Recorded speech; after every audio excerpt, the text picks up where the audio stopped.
The massive screen in Earth's Deep Space Monitoring Station lit up with dozens of red dots. The dots moved in perfect formation, heading straight toward Earth. Senior Officer Tae's son rubbed his tired eyes and looked again. This was no glitch. Admiral Kim. "We have multiple contacts approaching from the Kuiper belt," the son called out, his hands steady despite his racing heart. Admiral Ji-ho Kim walked quickly to the monitoring station. His grey uniform was crisp, and his face showed no fear. He had trained for this moment his whole life. "Show me the numbers," he ordered. "Sir, we count at least 300 ships. They're bigger than anything we've ever built." The son's fingers flew across his keyboard, bringing up more data. "They're moving at 30% light speed and slowing." Admiral Kim grabbed his secure phone and pressed a single button. "This is Admiral Kim. We have a code black. I repeat, code black. This is not a drill." Across Earth, military bases came alive. Ships in orbit went to battle stations. On the flagship UES Thunderbolt, Captain Hana Park woke her crew and prepared for the unknown. "All stations, battle ready in 10 minutes. Hana's voice rang through the ship. She had earned her command through skill and bravery. Now she would need both.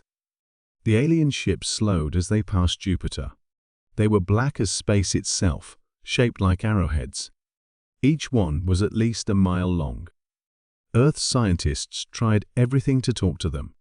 They sent radio signals, light signals, even old-style binary code. The aliens stayed silent. Admiral Kim stood in the Global Defense Center, surrounded by screens showing Earth's defenses. 50 ships in orbit, 300 defense satellites, and 20 space stations. It seemed like a lot until today. "Sir," Captain Haine's face appeared on the main screen. "Thunderbolt is ready. All Earth ships report battle stations." "Very good, Captain." Kim nodded. "Remember, we show peaceful intentions first. Weapons tight. No one fires unless fired upon." The alien fleet split into smaller groups as it passed Mars. Some headed toward Earth's colonies on the Red Planet. Others spread out toward the Moon. The largest group came straight for Earth. Admiral Tia's son's voice shook slightly. "They're charging weapons." Kim's eyes narrowed. "All ships, raise shields. Prepare to—" The first shot came without warning. A bright blue beam cut through space and hit Defense Station 7. The station, home to 300 people, exploded in silence. "All ships, return fire." Kim's order rang out as more blue beams sliced through space. "Get those civilians out of there." Captain Hane's ship moved fast, shooting down alien beams with its lasers. "Thunderbolt to all stations will cover your escape." "Move!" The battle for Earth had begun. Alien ships fired from positions no one had expected. They had planned this attack well. Defense satellites exploded, one after another. Earth's ships fought back, but their weapons seemed weak against the alien shields. "They knew exactly where to hit us," Admiral Kim said quietly. He watched as another defense station fell. This wasn't first contact. This was an ambush. In her ship, Captain Hana gritted her teeth as another blast rocked the Thunderbolt. "Admiral, we need to regroup. They're picking us apart." Kim looked at the battle map. Earth's forces were scattered, trying to defend too many places at once. The aliens had them exactly where they wanted them. "All forces, fall back to beta positions," he ordered. "We need a new plan, and we need it fast." The first hour of the war was almost over. Earth had lost nearly half its space fleet. But humans had faced bad odds before, and they weren't done fighting. Not by a long shot. Lieutenant Du Young Lee stood in the smoking ruins of Seoul Command Center. His dark eyes scanned the destroyed computers and broken screens. The aliens had hit every major military base on Earth at exactly the same time. That was impossible unless— "They've been watching us," he said, picking up a burnt tablet. Maybe for years. Above Earth, Captain Harna's thunderbolt shook as another alien beam hit their shields. Shield power at 40%. Her engineer shouted. "Show me the attack pattern again," Harna ordered. On her screen, red dots showed where the aliens had hit. Something about it seemed familiar. In the backup command center, deep under Mount Fuji, Admiral Kim watched Earth's defenses fall. Military bases in New York, London, Beijing, and 100 other cities burned. The aliens had known exactly where to strike. "Sir," Lieutenant Du Young's face appeared on a small screen. "I found something. The aliens aren't just hitting random targets. They're following our own defense plan, Plan Delta." Kim's face went pale. Plan Delta was top secret, created 5 years ago. It showed exactly how Earth would fight back against an invasion. The aliens weren't just strong, they had stolen Earth's own battle plans. "Captain Harney," Kim called through the secure line. "Did you hear that?" "Yes, sir." Harna's voice was steady despite the explosions around her ship. "But if they're using our plan, that means we can trick them." In the ruins of Seoul, Du Young found more proof. The aliens had hacked Earth's military computers months ago. They knew everything except one thing. They didn't know about backup Plan Omega. "All remaining ships, fall back to the dark side of the moon," Admiral Kim ordered. He looked at his battle screen. Earth had lost nearly half its space fleet. But the aliens thought they knew where the other half would run to. They were wrong. Captain Harna smiled as she fired up Thunderbolt's secret engines. Her ship and 20 others had been rebuilt last month. The aliens' information was old. They didn't know about the new engines, new weapons, or new shields. "All ships, power down regular engines," she ordered. "Switch to silent drive." The aliens followed Earth ships toward the moon, their black arrow-shaped vessels moving in for the kill. According to Plan Delta, Earth's forces would hide behind the moon and try to ambush the aliens there. But Harna's ships didn't hide. Instead, they split up and attacked from new angles. Their new engines were quiet. The aliens didn't see them coming until it was too late. "Fire," Harna ordered. Her ship's new plasma cannons cut through space. 3 alien ships exploded before they could turn around. In the backup command center, Admiral Kim allowed himself a small smile. "Lieutenant Du Young, get every base to switch to Omega frequencies." "Captain Hainei, keep them confused." Du Young worked fast, helping Earth's forces switch to new communication channels the aliens didn't know about. More ships escaped from Earth, using paths the aliens hadn't guarded. "Sir," a young officer called out, "the aliens are pulling back. They're regrouping." Kim nodded. The first wave of attacks was over. Earth had lost many ships and bases, but they had survived. More importantly, they had learned something valuable. The aliens could be surprised. "Send word to all commands," Kim ordered. "The real fight starts now. And this time, we're not following any old plans." Harna's voice crackled through the speaker. "Sir, we found something in the wreckage of an alien ship. Their shields. They have a weakness. Lieutenant Du Young needs to see this." For the first time since the attack began, Admiral Kim felt hope. The aliens thought they knew everything about Earth's defenses. But they had made a big mistake. They had underestimated how quickly humans could adapt. Military analyst Sun Mi Kang hadn't slept in 2 days. Her small office in the underground base was filled with screens showing alien transmissions. Other analysts had given up trying to break the alien code. But Sun Mi saw something they missed. "The patterns," she whispered, her fingers dancing across her keyboard. "They're not random at all." In another part of the base, Lieutenant Du Young studied pieces of the destroyed alien ship. The shield technology was like nothing he had seen before. But every time the shields blocked an attack, they gave off a strange blue light. "Play that video again," he told his team. The screen showed an alien ship getting hit by Earth's weapons. The shield flashed blue, then green, then blue again. "There. Did you see it?" Captain Haina's voice came through his computer. "Lieutenant, we just finished another attack run. I'm sending you new shield readings." Du Young opened the data and smiled. "Captain, their shields aren't perfect. They have to cycle through different frequencies to stop our weapons. There's a split second when they're shifting." In the main command center, Admiral Kim listened as Sunmi explained her discovery. "Admiral, I've decoded their basic communications. They call themselves the Voidborn.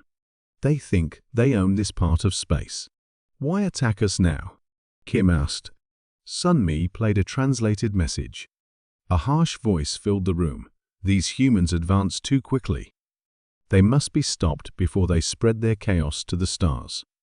"They're afraid of us," Kim realized. "Not of our weapons, but of our potential." Meanwhile, Heine's ship tested Du Young's theory.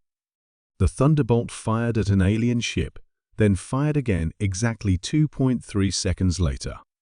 The second shot slipped through the shield gap. Direct hit. Hanau's crew cheered as the alien ship's engines died. Du Young shared his findings with Dr. Jin-Woo Choi, Earth's lead weapons scientist. "If we can hit them during the shield cycle change, we can get through their defenses." Dr. Choi nodded, already drawing plans. "We can modify our weapons to fire twice once, to force their shields to cycle, and again to strike through the gap." Sunmi made another breakthrough that evening. "Admiral, look at this," she pointed to her screen. "The Voidborn ships move in strict patterns. They never improvise. They follow their battle computer's orders exactly. That's why they knew our plans, but didn't expect our changes," Kim said. "They don't adapt well to surprises." In the weapon testing area, Dr. Shuai's team worked fast to modify Earth's missiles and energy weapons. They added a second firing mechanism, timed perfectly to exploit the shield weakness. "Sir," Hana called Kim, "we're ready to test the new weapons in real combat." My crew volunteered. Kim looked at his battle screen. The Voidborn still controlled most of Earth's orbit, but they had stopped advancing. They were following their original plan, waiting for Earth to do what their computers predicted. "Captain, you have permission," Kim said. "Sunmi, tell every ship about the shield weakness. Du Young, coordinate the attack timing." Heine's voice was strong and clear over the command channel. "All ships, follow our lead. Remember, first shot breaks their rhythm, second shot breaks their shield. Let's show them how humans really fight." The Voidborn were about to learn an important lesson. They had based their attack on careful study and perfect prediction. But humans weren't predictable. They didn't follow patterns. They adapted, improvised, and overcame. And now Earth was ready to fight back. Dr. Jin-Woo Choi's underground lab buzzed with activity. Hundreds of engineers worked on the new weapons. They had to modify every missile and gun to fire the special double shot that could break through Voidborn shields. "Faster," Jin-Woo told his team. "Earth's ships need these weapons now." In orbit, Captain Anna flew her ship Thunderbolt between broken satellites and space debris. She was testing the first batch of new weapons. 2 alien patrol ships appeared ahead. "Weapons ready," her gunner said. Double-shot missiles armed. Hana waited until the alien ships were close. Fire. The new missiles worked exactly as planned. The first shot made the alien shields flash blue. The second shot, timed perfectly, slipped through the gap and hit the ship's hull. Direct hit. The crew cheered as one alien ship exploded. The other tried to run. "Not this time," Hane said quietly. "Fire again." In the command center, Admiral Kim watched more good news arrive. Sunmi's computer program could now predict where the Voidborn ships would go. They always followed the same patterns, never changing their tactics. "Sir," Sunmi called out. I found their main weakness. The Voidborn never send ships alone. They always attack in groups of 3 or more. When we destroy one ship, the others don't know what to do.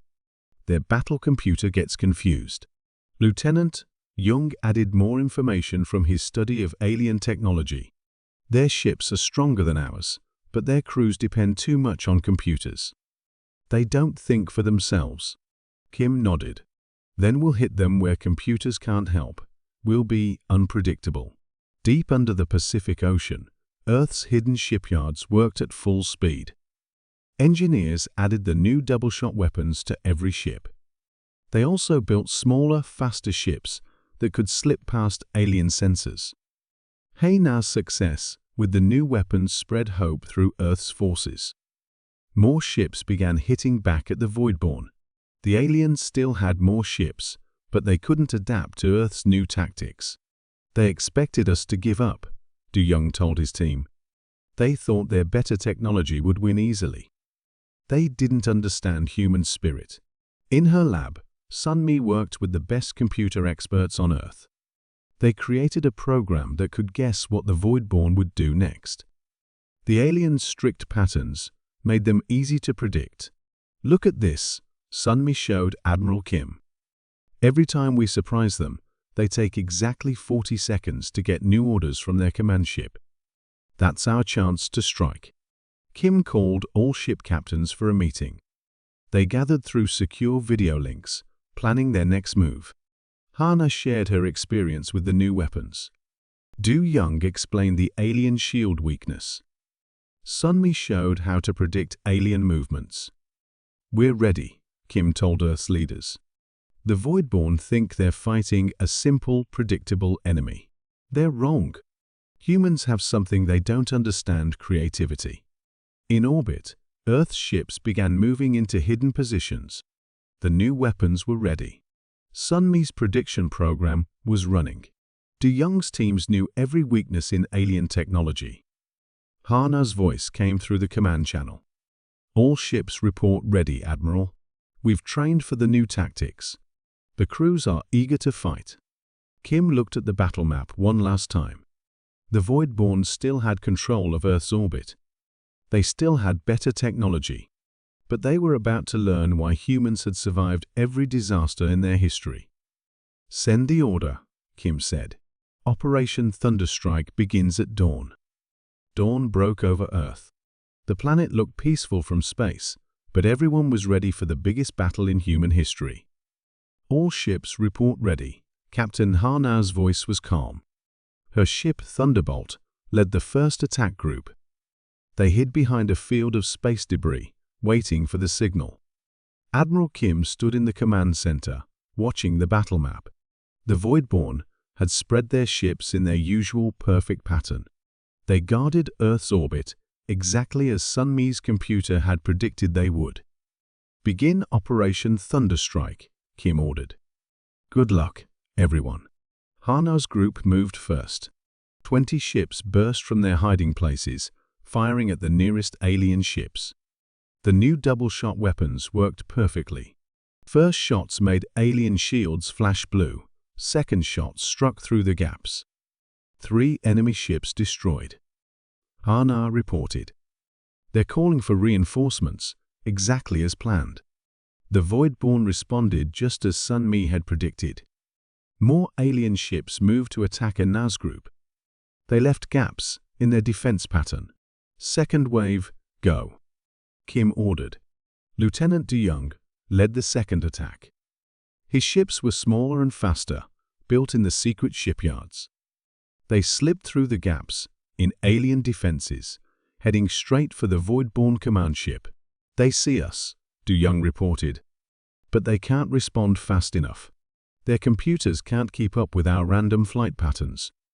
In her control room, Sunmi watched the alien communications go crazy. The Voidborn are confused. Their battle computer can't handle so many unexpected attacks. More Earth ships appeared from hiding places all around the planet. They attacked from angles the aliens hadn't guarded. Every human captain fought differently, using tricks the Voidborn couldn't predict. Their formation is breaking. Hana called out. Her ships had destroyed 12 alien vessels.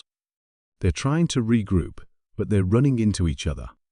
Du Young's team reached the alien command ship. It was huge, bigger than any human ship, but they had trained for this. Special Forces teams. Launch, he ordered. Small pods shot out from his ships, heading for the alien vessel. Inside each pod, soldiers carried weapons designed to work inside alien ships. Teams have breached the hull, Du Young reported, moving to take control of their command center. The battle raged all around Earth. Human ships darted between alien vessels, firing the double-shot weapons. The Voidborn tried to fight back, but their perfect patterns didn't work anymore. They couldn't predict where the next attack would come from. Sir? Sunmi's voice was excited. The alien computer network is crashing. They're losing coordination between ships. In space, Hane watched alien ships start to drift. Without their battle computer telling them what to do, many Voidborn crews couldn't fight effectively. The command ship is ours. Du Young's voice came through. Their leaders are surrendering. Admiral Kim allowed himself to smile. All ships, push them back. Drive them away from Earth. Earth's ships attacked together, forcing the confused alien fleet away from the planet. Some Voidborn ships tried to fight alone, but they were easy targets without their computer control. They're retreating, Hana reported. The Voidborn fleet is running. In the command center, everyone cheered, but Kim raised his hand for quiet. This isn't over yet. Captain Hane, prepare your ships for pursuit. Lieutenant Du Young, secure that command ship.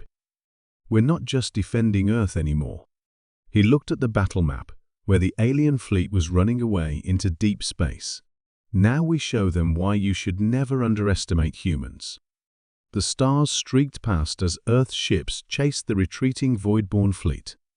Captain Hana's Thunderbolt led the pursuit, pushing its engines to full power. They're heading for their base near Saturn, Hane reported to Admiral Kim. Just like Sunmi predicted. In the captured alien command ship, Lieutenant Du Young and his team worked fast. They downloaded alien star maps and military plans. What they found was shocking. Admiral Du Young called. The Voidborn have attacked other worlds before us. They always won, because no one ever fought back like we did. Sunmi's voice joined the conversation. Their computer systems are amazing, but simple. They can't handle anything unexpected. That's why our tactics work so well. The Voidborn fleet tried to regroup near Saturn's rings. Their ships formed perfect lines again, ready to fight. But Earth's forces weren't going to let them recover. All ships, attack pattern Omega, Hana ordered. Her fleet split into small groups, attacking from different directions. Don't let them predict our moves. Earth's ships darted through Saturn's rings, using the ice and rocks for cover. The double-shot weapons flashed through space. Alien ships exploded one after another, unable to cope with human battle tactics. They're sending out distress calls, Sunmi reported from Earth, calling for help from their home fleet, but it's too far away to help them. In the command center, Admiral Kim watched the battle with pride. Earth's ships weren't just fighting, they were winning. The Voidborn's perfect formations fell apart under the unpredictable human attacks. Sir, Hana called. We found something interesting. The Voidborn ships can't work well in Saturn's magnetic field. It messes up their computers even more. Kim smiled, then pushed them closer to Saturn, used the planet against them. Hana's fleet herded the alien ships towards Saturn. The giant planet's magnetic field made the Voidborn ships sluggish and confused. Their perfect patterns became sloppy. Their advanced technology started to fail. This is amazing, Du Young said from the captured command ship. Their whole civilization depends on perfect order and computer control. They can't handle chaos at all. More alien ships surrendered as their systems failed. The mighty Voidborn fleet, that had attacked Earth, was now running scared. They had never faced an enemy who could beat their technology and their tactics. Admiral Sun Mi's excited voice came through. "I've broken into their main communication network. Every void-born ship in the galaxy is watching this battle. They're seeing their best fleet lose to primitive humans. The last group of alien ships tried to jump to light speed, but Hainer's fleet was ready. They fired special missiles that disrupted the void-born engines. No escape this time," Hana said firmly. "Surrender or be destroyed." One by one, the remaining alien ships powered down their weapons. The battle was over. Humanity had won its first space war. "Message from the Void-born High Command," Sun Mi reported. "They're asking for peace talks." Admiral Kim looked at his battle screen. Earth ships surrounded the defeated alien fleet. Humans had not only defended their world, they had beaten the strongest alien force in this part of the galaxy. "Tell them we accept," Kim said. "But this time, we set the terms." De Jong's voice came through, filled with pride. "Sir, you should see what we found in their databases. The Voidborn aren't the only aliens out there. And now everyone knows humans are a force to be respected." The tables had truly turned. Earth wasn't just safe, it was about to become a major power in the galaxy. 1 month after the battle at Saturn, Admiral Kim stood in the peace conference room on the moon. The Voidborn leaders sat across the table, their tall grey forms looking less frightening than before. "We underestimated your species," the Voidborn High Commander said. His translator made his voice sound flat. "That was our biggest mistake." Captain Harney stood beside Kim, her uniform showing new medals for bravery. "You thought technology alone would win the war," she said. "But humans have something better than just technology." In orbit, Lieutenant de Jong supervised the transfer of alien technology. It was part of the peace deal. The Voidborn had to share their advanced ships and weapons with Earth. "Their tech is amazing," de Jong told his team, "but they never tried to improve it. They just followed the same patterns for hundreds of years." Sun Mi worked with Voidborn engineers, learning their computer systems. She found that humans could make the alien technology work even better by adding creativity to its perfect logic. "Look at this," she showed Dr. Jin Woo. "If we combine their shield technology with our random frequency changes, we can make shields twice as strong." The Voidborn watched in surprise as humans quickly learned and improved their technology. Earth ships were soon better than the alien vessels had ever been. "Your species adapts so fast," the High Commander told Kim.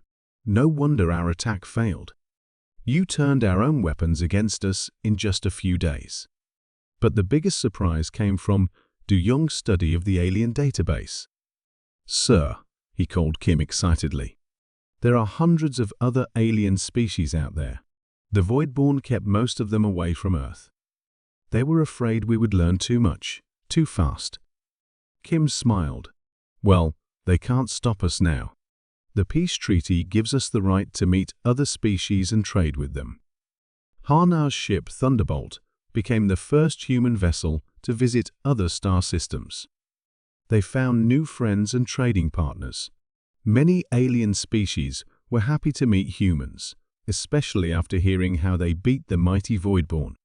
"Every species we meet is different," Hana reported back to Earth. "Some are peaceful traders, others are great builders. But none of them dared to stand up to the Voidborn before we did." Earth changed quickly. New alien technology made life better for everyone. Humans built better ships, explored further into space, and learned more about the galaxy. "We're receiving requests from other worlds," Sun Mi told the Earth Council. "They want to learn our way of thinking. They want to know how we beat the Voidborn." In the new Space Academy, de Jong taught young officers about the war. "The Voidborn thought they were superior because they had better ships and weapons," he said. "But they forgot the most important thing, the human spirit. We never give up, we always adapt, and we learn from every challenge." Admiral Kim stood at his window, watching ships from a dozen alien worlds dock at Earth's new space station. In just 1 year, humans had gone from fighting for survival to becoming a respected power in the galaxy. "The Voidborn did us a favor," he told Anae. "Their attack forced us to prove ourselves. Now everyone knows, never underestimate humans." Anae nodded, looking at the star map showing hundreds of new worlds to explore. "So, Admiral, where do we go next?" Kim smiled. The galaxy was open to them now. Humanity had faced its greatest challenge and won. The future was full of possibilities. "Everywhere," he said. "We go everywhere."